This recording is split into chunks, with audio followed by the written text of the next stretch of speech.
అటువంటి పరిస్థితులు కల్పిస్తా ఉన్నారని చెప్పేసి ఆ రైతు మాట్లాడినటువంటిది చిన్న సందేశం కాదది. భారతదేశంలో ఎక్కడా కూడా 3 పంటలు పండేటటువంటి పొలాలు ఒక్క పెనమాక గ్రామానికి సంబంధించినటువంటి ప్రాంతంలోనే ఉన్నాయి. ఇప్పటి నుంచి కాదు 50 సంవత్సరాలుగా. అలాంటి భూమిని ఎలా తోవాలనిపిస్తుంది? అలాంటి భూమిని వాళ్ళు అప్పటికీ చెప్పారు, ఏదైనా రోడ్లకి వాటికి అవసరమైతే మా దాంట్లో తీసుకోండి అని కూడా వాళ్ళు చెప్పినటువంటి పరిస్థితి.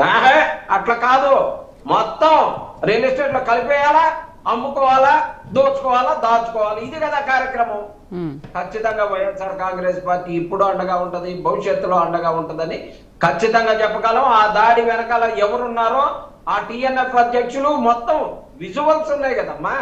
ఎవరు వైఎస్ఆర్ కాంగ్రెస్ పార్టీకి సంబంధించిన వాళ్ళు రాళ్ళు వేసింది కాదు, కోడిగుడ్లు వేసింది కాదు, అన్ని విజువల్స్ అన్ని ఛానల్స్ లో వచ్చినాయి. పోలీసులపై దౌర్జన్యం, మరి దౌర్జన్యం ఎవరు చేశారు? ఆ విజువల్స్ కూడా మనం చూసాం కదా, ఎవరి పైన దౌర్జన్యం చేశారు అనేది. మేడం, టిఎన్ఎఫ్ అధ్యక్షుడు, తెలుగుదేశం టిఎన్ఎఫ్ అధ్యక్షుడు రాయి వేసినటువంటి విజువల్స్ అన్ని కూడా వచ్చినాయి కదా మీకు. మళ్ళీ నేను అంబటి రాంబాబు ఏం చేశారు? ఆ విజువల్స్ కూడా ఉన్నాయి కదా. అంబటి రాంబాబు ఇట్లా పోలీసుల్ని తోసేశారు, మరి ఎవరు దౌర్జన్యం చేశారు? తోశారు. రాయేశాడా? చూపించండి ఒక వీడియో. రాయి వైఎస్ఆర్ కాంగ్రెస్ పార్టీకి సంబంధించినటువంటి వాళ్ళు తోసేయడము అనేది దౌర్జన్యం కాదు అమ్మా. దాని మీద చట్ట ప్రకారం చర్యలు తీసుకుంటారు, దీని ప్రకారం కూడా చట్ట ప్రకారం చర్యలు తీసుకోమన్నారు. శిరీష గారు గుడ్ మార్నింగ్. ఏ అధికారిని ప్రశ్నించినా లేకపోతే ఏ అధికారిని అడ్డగించినా చట్ట ప్రకారం కేసులు పెట్టుకోమన్నాను, మేమేం దాన్ని కాదంటలేదు. కానీ రాయి వేసింది ఎవరు, కోడిగుడ్లు వేసింది ఎవరు, వాళ్ళ మీద ఎందుకు కేసులు పెట్టరు?